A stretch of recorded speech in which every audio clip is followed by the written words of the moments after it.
eh, peraturan pemerintah, ada macam perpu macam-macam. Itu adalah turunan. Begitu juga dengan di Nahdlatul Ulama. Di Nahdlatul Ulama ada ART, ada peraturan perkumpulan, perkum, macam-macam. Di Nahdlatul Ulama ada keputusan Basul Masail, misalnya begitu. Semua peraturan-peraturan yang ada di Nahdlatul Ulama itu semuanya mengacu kepada Qonun Asasi, tidak boleh bertentangan dengan Qonun Asasi. Kita ber-NU, kita berperilaku itu harus sesuai dengan Qonun Asasi. Maka peranan Qonun Asasi ini sangat-sangat vital di Nahdlatul Ulama, sehingga kita sebagai warga NU harus tahu Qonun Asasi. Ibu bapak, saudara-saudara yang saya hormati, sebagaimana yang ada di slide, di situ dikatakan bahwa Qonun Asasi adalah gagasan besar pendirian Nahdlatul Ulama oleh Hadratus Syekh Kiai Haji Hasyim Asy'ari. Gagasan tersebut diungkapkan dalam khutbah iftitah pada Muktamar NU pertama di Surabaya tahun 1926. Dengan demikian, Qonun Asasi ini sebagai ruh dari Nahdlatul Ulama. Kalau kita kemudian mengetahui ada keputusan kenapa NU itu menerima Pancasila, kenapa NU di Muktamar Lirboyo itu menerima demokrasi, tidak lepas dari Qonun Asasi. Dengan demikian, ketika kita memahami Qonun Asasi, maka Qonun Asasi itu adalah guidance bagi organisasi. Perilaku kita ber-NU itu harus sesuai dengan Qonun Asasi. Setidaknya ada 3 poin penting di Qonun Asasi itu yang bisa kita telaah, yang bisa kita praktekkan dalam kehidupan berbangsa, bernegara, dalam kehidupan di organisasi Nahdlatul Ulama. Yang pertama, ini tentunya sangat terkait dengan konteks konteks politik pada saat itu, terkait dengan kehidupan umat Islam pada saat itu. Maka Hadratus Syekh Kiai Haji Hasyim Asy'ari di dalam Qonun Asasi itu menekankan adanya persatuan. 1922 Turki Utsmani bubar. 1922. Di situ terjadi penjajahan. Muncullah berbagai ide politik pada saat itu di Timur Tengah. Islam politik misalnya. Di Mesir ada Ikhwanul Muslimin. Ada banyak tokoh-tokoh penting yang ada di sana. Sementara di Turki sendiri itu sangat sekuler, yaitu Mustafa Kemal Atatürk. Jadi di dunia Islam pada saat itu memang terjadi kemunduran. Ada yang mengedepankan keagamaan, agama Islam. Ada yang anti terhadap agama Islam, seperti yang ada di Turki pada saat itu. Nah, Kiai Hasyim Asy'ari memilih satu jalan, yaitu persatuan. Indonesia bisa merdeka itu harus bersatu, tanpa memandang apakah ia dari latar belakang agama yang sama atau agama yang beda. dari suku yang sama atau suku yang berbeda, tidak memandang itu. Yang terpenting adalah persatuan. Fa innal ijtima'a wat ta'aruf wal ittihad wat ta'alluf wal amru alladhi la yajhalu ahadun manfaatahu. Jadi kalau persatuan, saling menguatkan satu sama lain, ini tidak bisa dibantah bahwa itu memiliki manfaat yang luar biasa. Kemudian Hasyim Asy'ari dalam khutbah iftitah itu memunculkan satu syair, innamal ummatul wahidatu kal jismi wa afraduha kal a'dha kullu udwin lahu wadifatu sun'in la taral jismu anhu istighna. Jadi persatuan itu adalah keniscayaan. Nggak bisa seseorang ini menghadapi sendirian. Semuanya memiliki wadifah. Ada yang pinter, ada yang tidak, ada yang idenya luar biasa, ada tenaganya yang luar biasa. Semuanya memiliki peranan. Sehingga di dalam qanun asasi itu dikatakan wa minal ma'lum anna an-nasa la budda lahum minal ijtima' wal mukhalafah li'anna al-fardal wahid la yumkinu an yastaqilla bi jami'i hajatihi. Gak mungkin satu orang ini bisa mengatasi. Indonesia pada saat itu dijajah tidak bisa diatasi oleh satu orang. Semuanya harus bersama-sama. Jadi luar biasa. Jadi Hasyim Asy'ari tidak mengedepankan keislamannya. Hasyim Asy'ari kemudian tidak meninggalkan Islam, tidak.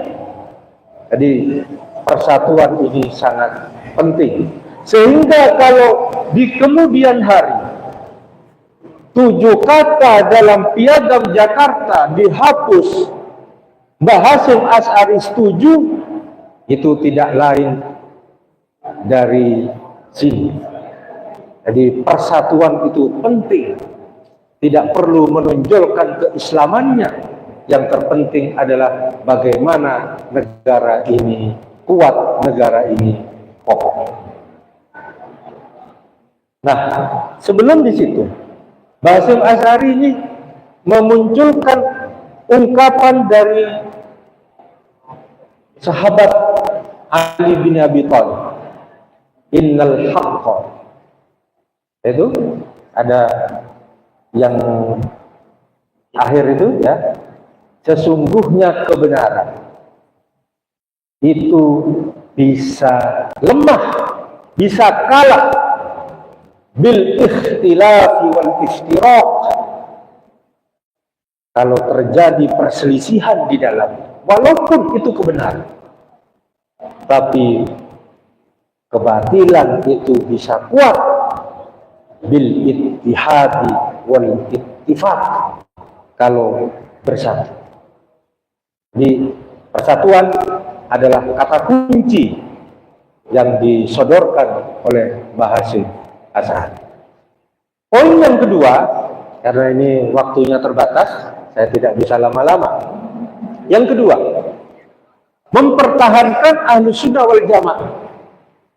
Faya ayyuhal ulama wasadatul atqiya min ahli sunnati wal jamaah ahli madhahibil a'immatil arba'ah, antum qad akhadtum al-uluma mimman qablakum wa man qablakum mimman qablahu bittisali sanadi ilaikum wa tanzuruna amman ta'khuduna dinakum fa antum khazanatuha wa abwabuha wa la tu'tul buyuta illa min abwabiha faman ataha min ghairi abwabiha summiya syarikon.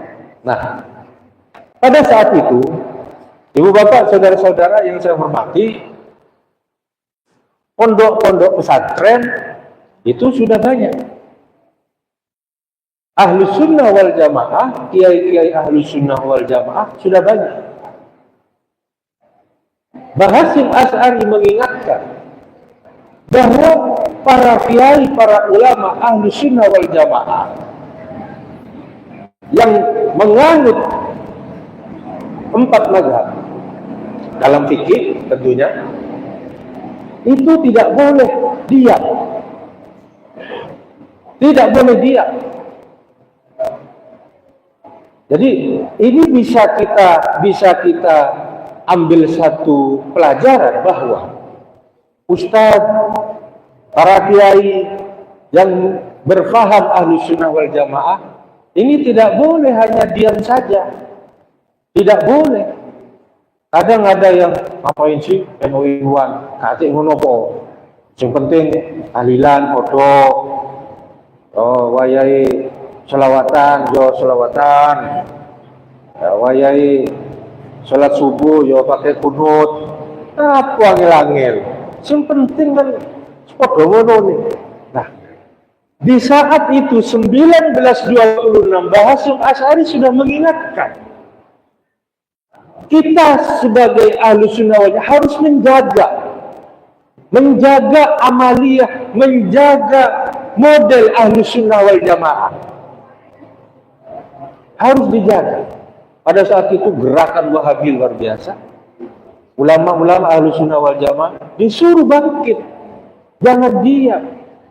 Nah, kalau kemudian sekarang ada ustadz, ada kiai, kata NU-an, sing penting ngono, sing penting podo, sing penting. Ini bagaimana? Tanggung jawab kita sebagai orang yang berilmu itu di mana kemudian? Nah, di Qonun Asasi ini ditekankan oleh Mbah Hasyim Asy'ari bahwa Ahlussunnah wal Jamaah itu harus dipertahankan. Ahlussunnah wal Jamaah itu harus kita jaga. Yang ketiga, yang terakhir, Nahdlatul Ulama. Dalam Qonun Asasi itu, beliau Ki Hasyim Asy'ari mengatakan, "Fahalumu kullukum wa man tabi'akum jami'a minal fuqara wal aghniya wad du'afa wal aqwiya ila hadhil jam'iyyah al mubarakah al mawsumah bi jam'iyyati Nahdlatul Ulama." Beliau Hasyim Asy'ari mengajak kepada seluruh kalangan.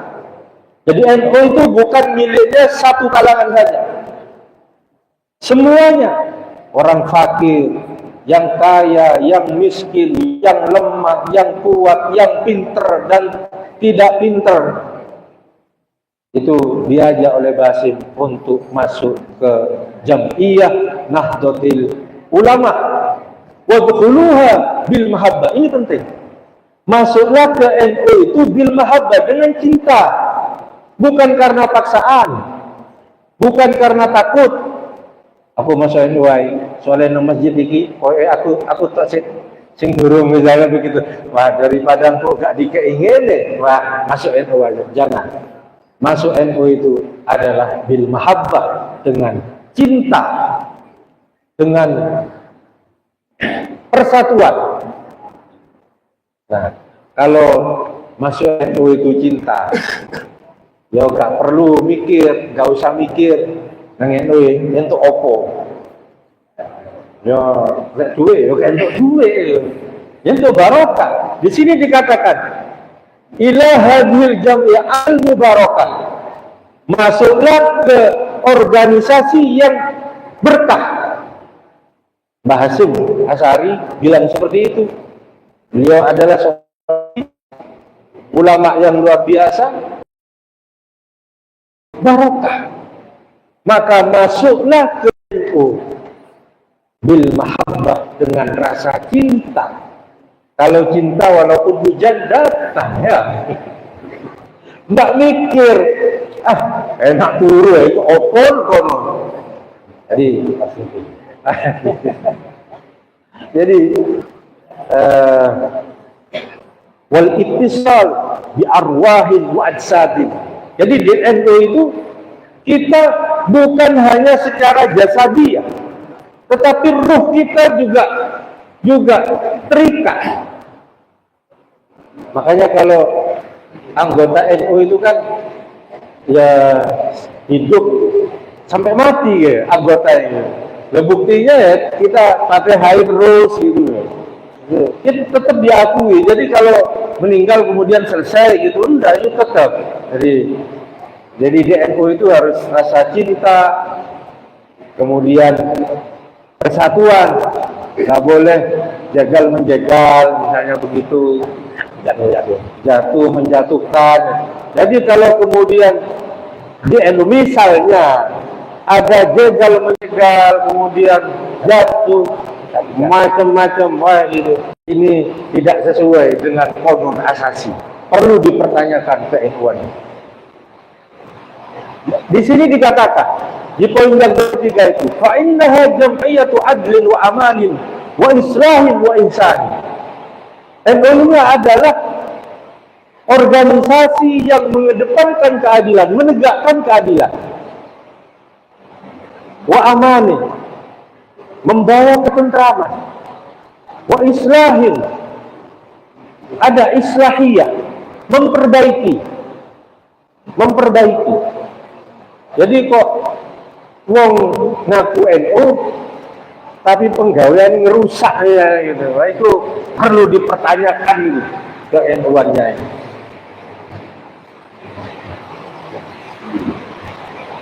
Ada orang NU menjadikan masyarakat tidak aman ya. Wah, itu perlu dipertanyakan ke NU-annya.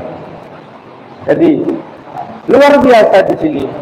Fa innaha jam'iyatu adlin wa amanin wa islahin wa ihsanin. Dengan demikian maka qanun asasi inilah yang harus kita pegang, bahwa NU itu seperti itu. Salah kalau ada orang mengatakan lapose NU politik terus ngono terus, jangan begitu. NU tidak seperti itu. Mungkin ini yang bisa saya sampaikan, nanti bisa dilanjutkan dengan tanya jawab, mungkin di berbagai sektor yang perlu ditanyakan. Terima kasih. Assalamualaikum warahmatullahi wabarakatuh.